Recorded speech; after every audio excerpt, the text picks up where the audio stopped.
по-важни качества от тази на сила или на някакви бойни умения. Да, и потисне егото, така ли в един момент? Осъзна, че... Ами егото може единствено и само да ми пречи, нищо друго. Макар и в дадени моменти и да ме обърква, защото егото на всеки човек егото му говори постоянно.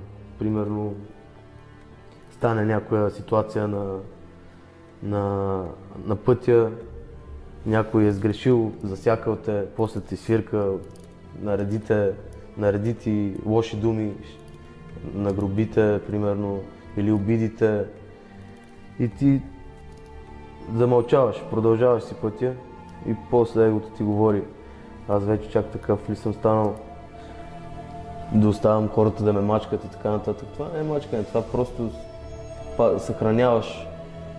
съхраняваш си добротата, съхраняваш си нервите, съхраняваш себе си.